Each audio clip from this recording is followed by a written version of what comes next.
ओम आनंद। देखो, कहा जाता है knowledge is light, knowledge is might. अर्थात नॉलेज ही शक्ति है और नॉलेज ही हल्का करती है। लाइट यानी बिल्कुल हल्का। लाइट मतलब ऐसा नहीं कि कोई प्रकाश, लाइट मतलब बिल्कुल लाइट रहना, हल्के रहना। और नॉलेज से ही माइट अर्थात शक्ति आती है। जब तक समझ नहीं है तब तक शक्तिहीन है व्यक्ति, और जैसे ही समझदार हो गया तो शक्तिशाली हो गया। आज जितनी भी चीज़ों का आविष्कार आप देखते हैं सब समझदारी पर ही तो निर्भर करता है ना भाई। तो और भगवान को क्या कहते हैं? ज्ञान का सागर कहते हैं। तो कौन सा ज्ञान? मुख्य बात ये है, ज्ञान किसे कहेंगे? तो बाबा हमेशा मुरलियों में एक एक बात स्पष्ट करते हैं। तो आज 22 मार्च 2021 की वाणी में प्यारे बाबा ने कहा, मीठे बच्चे बाप को ज्ञानी तू आत्मा बच्चे ही प्रिय है। इसलिए बाप समान मास्टर ज्ञान सागर बनो। हाँ, कल्याणकारी युग में बाप सभी बच्चों को कौन सी स्मृति दिलाते हैं भाई? तो देखो, बाबा कहते, देखो बच्चे, तुम्हें अपना घर छोड़े 5000 वर्ष हुए हैं। हर एक बाप को लगेगा कि बच्चा घर छोड़ के गया है तो घर वापस आ जाए। तो पारलौकिक पिता परमात्मा शिव बाबा को तो लगेगा ही ना भाई, क्योंकि बाबा कहते हैं, देखो बच्चे, तुमने 5000 वर्ष में 84 जन्म लिए, अब यह अंतिम जन्म है। भाई ये बात तो हमको किसी को नहीं मालूम थी और ना आज तक किसी ने बताई। किसी भी ग्रंथ में, किसी भी शास्त्र में, किसी भी ऋषि मुनि ने कहीं नहीं वर्णन है ये कि 5000 वर्ष पूरे हुए, 84 जन्म लिए, अब ये अंतिम जन्म है। ऐसा तो पारलौकिक बाप ही बोल सकता है भाई।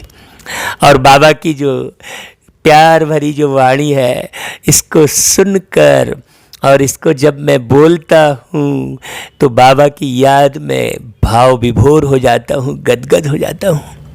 ऐसा कोई बाप नहीं मिलेगा जो इतने प्यार से बच्चों को अपने घर बुलाए।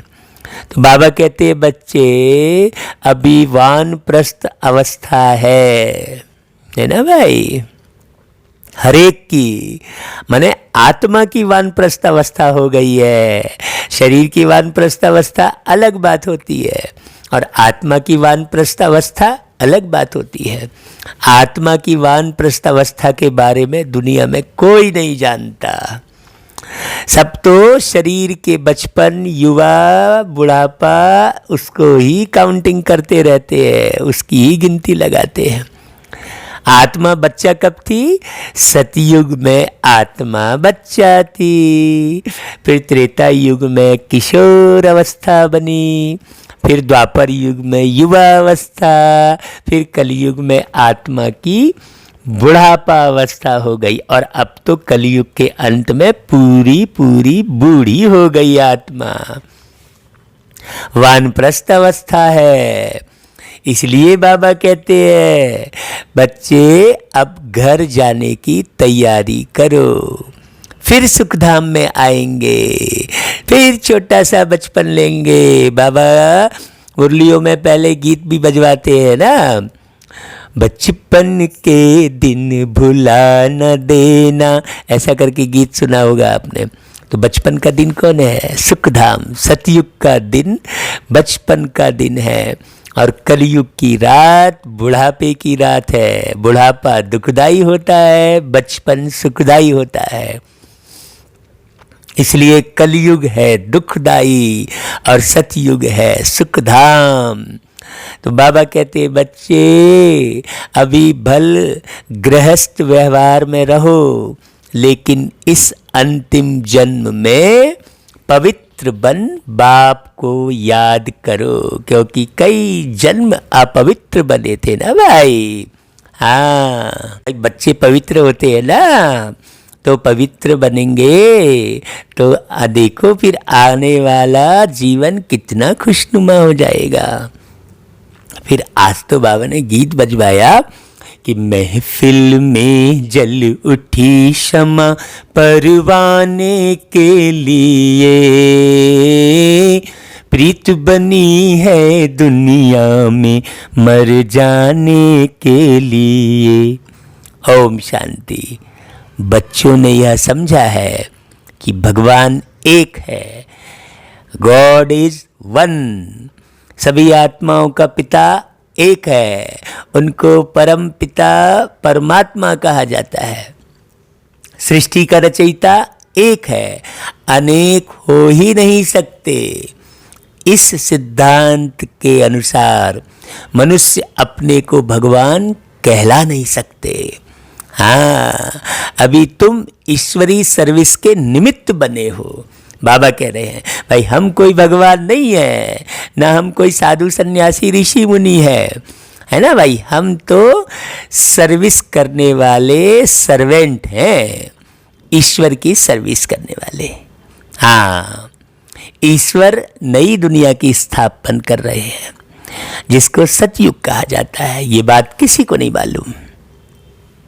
तो बाबा कहते हैं देखो बच्चे, उसके लिए तुम लायक बन रहे हो। सतयुग में कोई पतित नहीं रहते, अभी तुम पावन बन रहे हो। कहते हैं पतित पावन मैं हूँ, और तुम बच्चों को श्रेष्ठ मत देता हूँ कि मुझ अपने निराकार बाप को याद करने से तुम पतित तमो प्रधान से पावन सतो प्रधान बन जाएंगे। याद रूपी योग अग्नि से तुम्हारे पाप नाश हो जाएंगे। साधु आदि तो कह देते हैं भाई ईश्वर सर्वव्यापी है। अरे अब सर्वव्यापी कह दिए तो बुद्धि किधर लगाए भाई। एक तरफ कहते हैं भगवान एक है, फिर यहाँ तो बहुत अपने को भगवान कहलाते हैं। श्री श्री 108 1008 जगत गुरु कहलाते हैं। अब जगत का गुरु कोई एक व्यक्ति कैसे हो सकता है भाई।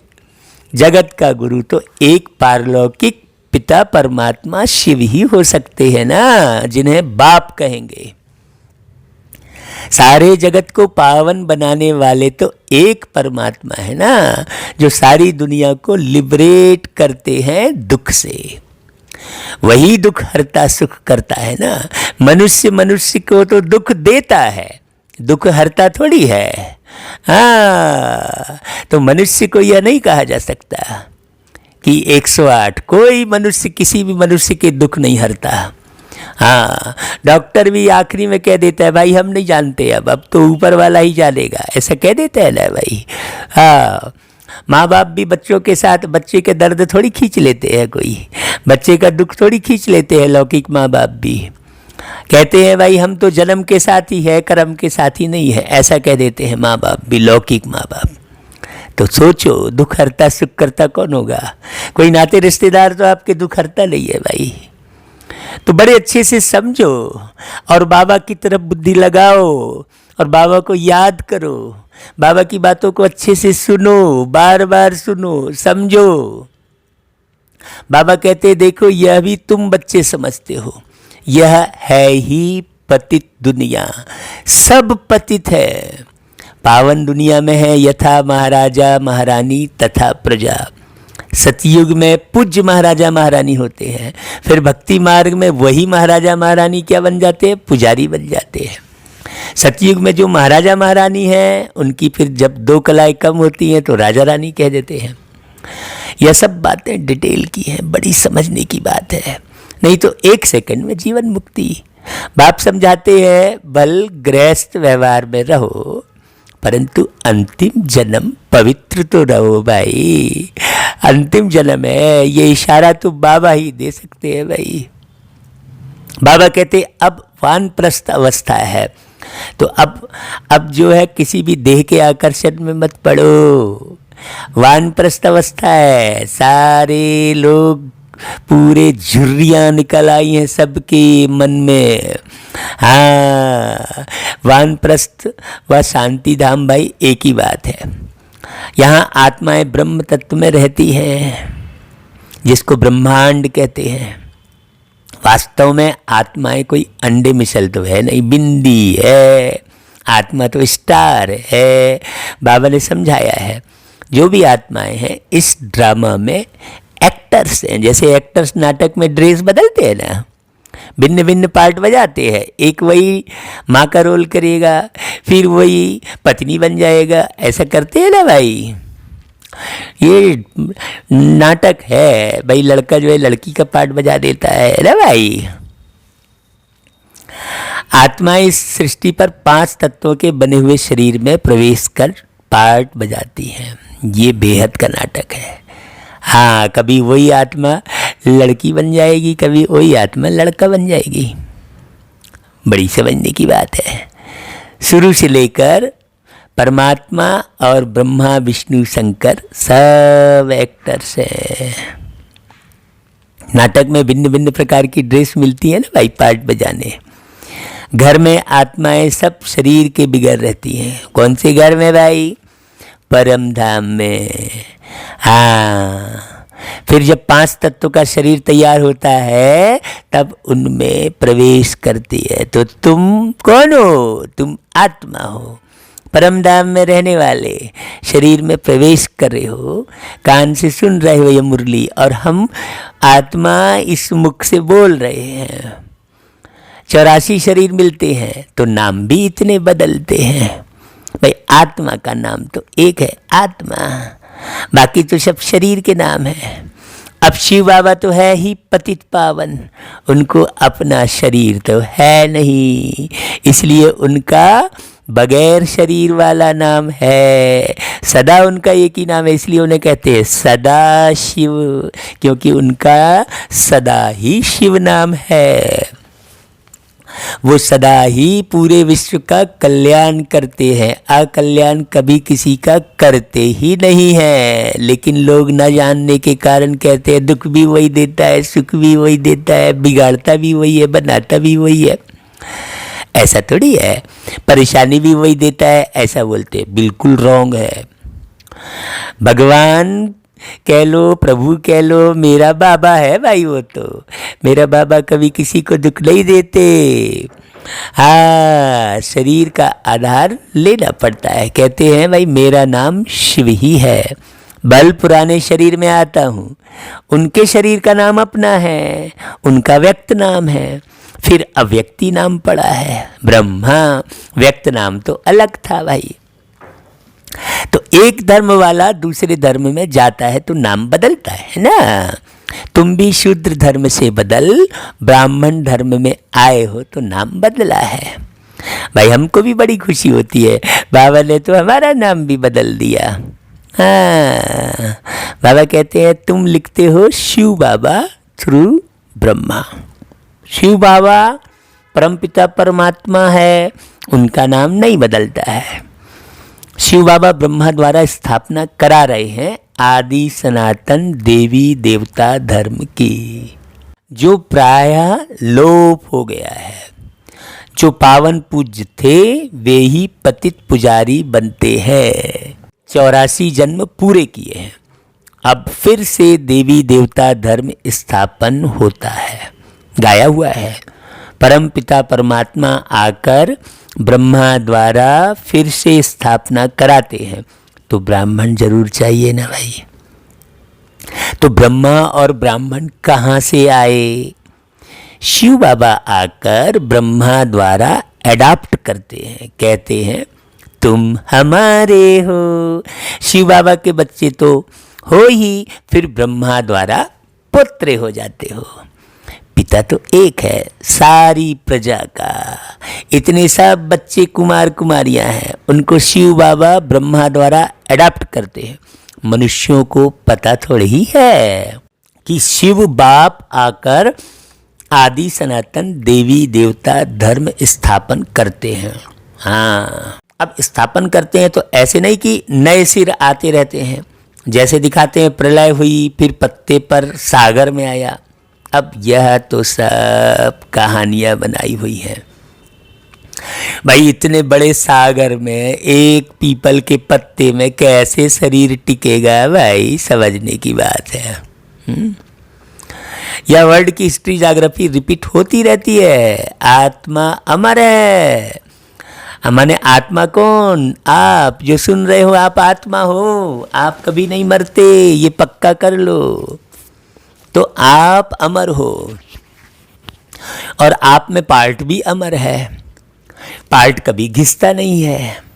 सतयुग में वही लक्ष्मी नारायण की सूर्यवंशी राजधानी चलती आती है, कभी बदलती नहीं। दुनिया नई से पुरानी, पुरानी से नई होती रहती है। हर एक को अविनाशी पार्ट मिला हुआ है। हाँ, पार्ट भी अविनाशी। अब मुझात्मा का पार्ट भी कितना जोरदार। हर कल्प में हम ऐसा ही मुरली बाबा की सुनाएंगे, ऐसे ही बाबा की याद में मगन होकर रिकॉर्ड करेंगे, आपके पास भेजेंगे भाई, है ना।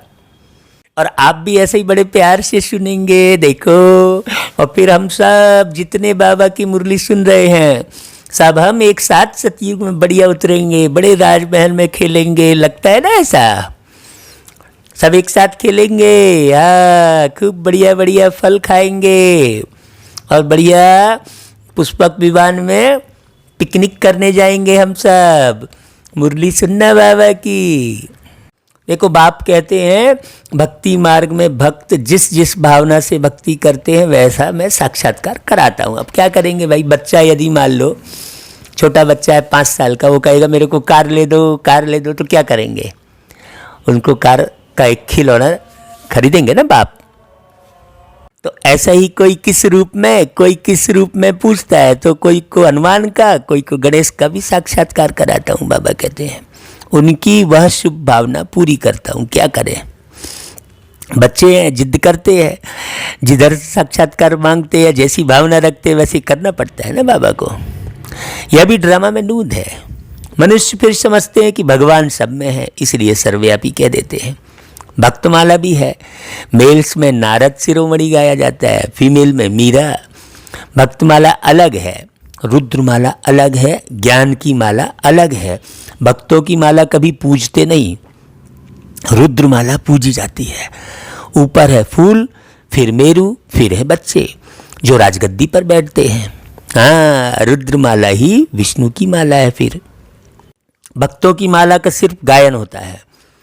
यह रुद्रमाला तो सब फेरते हैं। तुम भक्त नहीं ज्ञानी हो। बाप कहते हैं भाई देखो, मुझे ज्ञानी तू आत्मा प्रिय लगते हैं।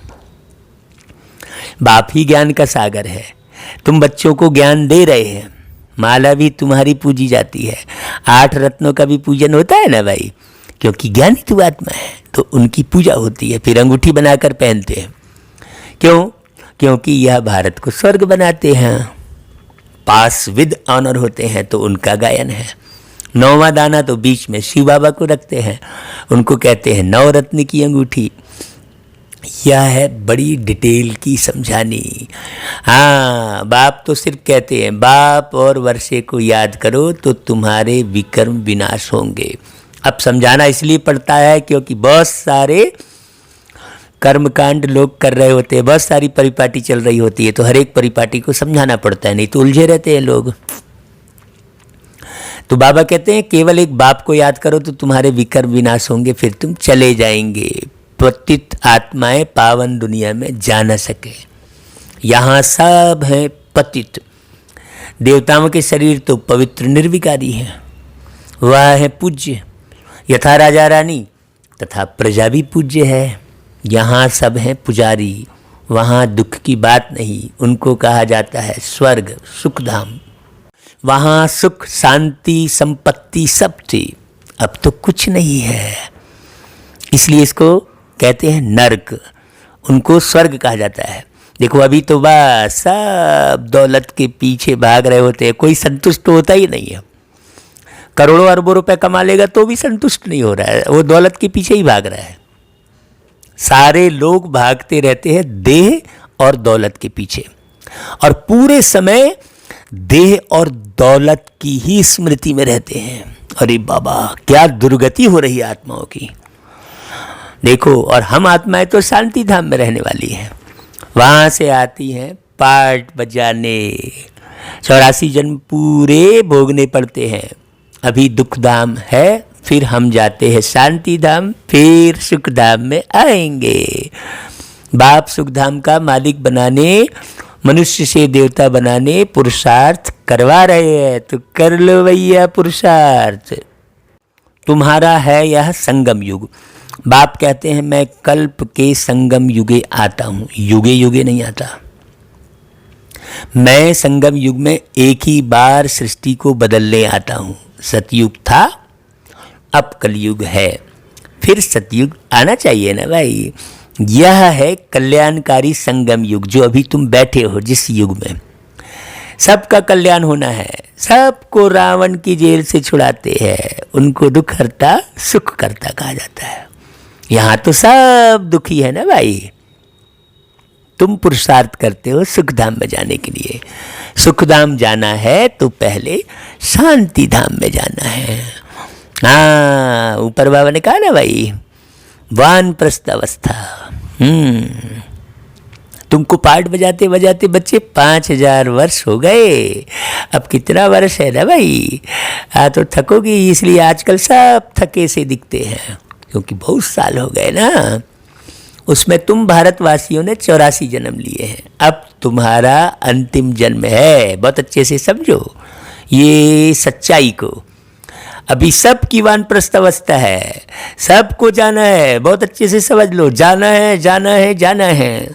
हाँ, गायन भी है, ज्ञान का सागर व रुद्र, यह है शिव ज्ञान यज्ञ। पतित पावन शिव है, परमात्मा भी शिव है। रुद्र नाम भक्तों ने रख दिया है, उनका असल नाम एक ही शिव है। सत्यम शिवम सुंदरम, है ना भाई। शिव बाबा प्रजापिता ब्रह्मा द्वारा स्थापना करवाते हैं। भाई लोग सत्यम शिवम सुंदरम लिखते तो है, गाते भी है, सुनते भी है, लेकिन ये कुछ भी नहीं मालूम कि वो शिव बाबा कौन से युग की स्थापना करते हैं। जब सत्यम बोल रहे हैं तो जरूर सतयुग की स्थापना करते होंगे ना, है? तो बाबा कहते हैं जो सूक्ष्म वतन में दिखाते हैं वह दूसरा ब्रह्मा नहीं है, ब्रह्मा एक है, ब्रह्मा एक ही है। यह पतित फिर वही ब्रह्मा पावन बनता है तो फरिश्ता बन जाता है। या संपूर्ण पावन हो जाएंगे तो सूक्ष्म वतन में देखेंगे, वहाँ हड्डी आदि कुछ होती नहीं। जैसे बाबा ने समझाया था ना, जिस आत्मा को शरीर नहीं मिलता है तो भटकती रहती है, उनको फिर भूत कहते हैं। जब तक शरीर मिले तब तक भटकती है। कोई आत्मा अच्छी होती है, कोई बुरी होती है। तो बाप हर एक बात की समझानी देते हैं। वह ज्ञान का सागर है तो जरूर समझाएंगे ना। आत्मा की इतनी गहरी बात तो कभी किसी ने समझाई नहीं। आप रोज सुनेंगे, इत्मीनान से सुनेंगे, पूरा पूरा सुनेंगे, मन लगाकर सुनेंगे, तो 1 सेकंड में जीवन मुक्ति है। फिर अल्फ और बे को याद करो तो सेकंड में जीवन मुक्ति का वर्षा मिलेगा। कितना सहज है, नाम ही है सहज राजयोग। वह समझते हैं भारत का योग यह था। अब उस शरीर को, शारीरिक आसन को योग आसन कह देते हैं। अरे भाई, वो तो शरीर का आसन है, योग आसन थोड़ी है। परंतु वह सन्यासियों का हठ योग है। यह तो बिल्कुल ही सहज है राजयोग। योग माना याद, उनका है हठ योग, यह है सहज। बाप कहते हैं मुझे इस प्रकार याद करो, क्योंकि तुम्हें तो पता ही नहीं था कि कैसे भगवान को याद करना है। अरे भाई, कोई लॉकेट अंगूठी आदि लगाने की दरकार नहीं है। अब कोई एक बच्चा अपने बाप को जब अंगूठी में कोई चिन्ह पहनेगा तभी याद करेगा क्या, या लॉकेट पहनेगा? नहीं। तुम तो बच्चे हो बाप के, बाप को सिर्फ याद करो। तुम यहाँ पार्ट बजाने आए हो, अब तुम सबको वापस घर जाना है, फिर वही पार्ट बजाना है ना भाई। भारतवासी ही सूर्यवंशी, चंद्रवंशी, वैश्यवंशी, शूद्रवंशी बनते हैं। इस बीच में और धर्म वाले भी आते हैं, लेकिन 84 जन्म तुम लेते हो। कौन? तुम कृष्ण कन्हैया हो, पहचानो अपने आप को। फिर तुमको ही नंबर 1 में जाना है। खूब अच्छे से समझ लो, अच्छे से, ये कोई साधारण बात नहीं है। फिर तुम सतयुग में आएंगे तो और सभी शांति धाम में होंगे। कितनी खुशी की बात है। और धर्म वालों के वर्ण नहीं है, वर्ण भारत के ही हैं। तुम ही सूर्यवंशी चंद्रवंशी बने थे, अभी ब्राह्मण वर्ण में हो, ब्रह्मावंशी ब्राह्मण बने हो।